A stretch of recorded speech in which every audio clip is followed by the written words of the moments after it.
In the 1960s, the capital city of Kabul, Afghanistan, was a crossroads of many cultures and ideologies. Afghan traditions and Western culture converged to create the ever-changing cosmopolitan city. Tourism was increasing rapidly, laws requiring women to wear burqas were dropped, and restrictions on free speech were being lifted. But in 1973, Prime Minister Daoud Khan took over as the leader of Kabul. His rule marked the beginning of years of political turmoil in Afghanistan. In 1978, Daoud Khan was overthrown and assassinated by a pro-Soviet group. In the following year, the Soviet army invaded Kabul and implemented a communist government. The Soviets experienced opposition from several Mujahideen groups, with help from the US, Pakistan, China, Iran, and Saudi Arabia. By 1985, half of Afghanistan's population was displaced by war. Many fled to Iran or Pakistan to escape the conflict. In the next decade, governments toppled, the Soviets retreated, but the fighting continued.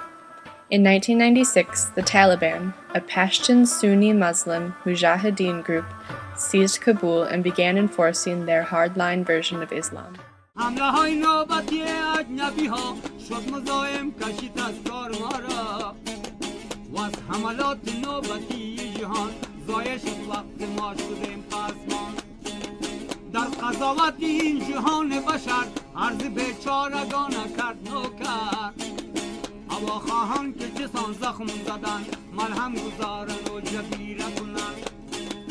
بعد از این از ستم جنگی ها نکشم ظلم و ناروایی ها هر یک سوی ملک خیش بروند نپال زوانی و خربوزه خورند.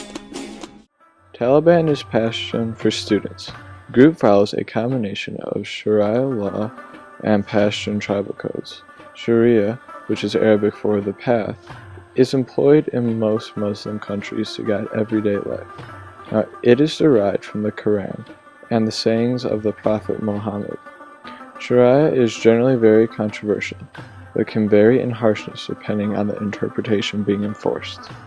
The Taliban's version is quite severe, placing unreasonably strict rules on all the people, especially women.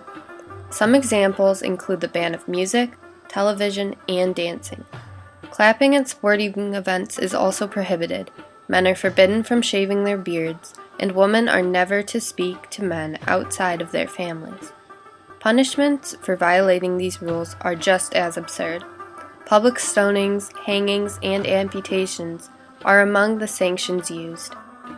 Khaled Hosseini's 2003 novel, The Kite Runner, provides an excellent description of Kabul's transition from cosmopolitan metropolis to war zone, while also showing the human side of the conflict. Since then, the Taliban has lost some power and Afghanistan is working toward a more stable central government. But many issues involving the Taliban remain, and people are still suffering. While it may seem like this conflict is irrelevant to us, it is very important to understand what's happening in other parts of the world. Awareness is key to global understanding and the first step towards achieving peace.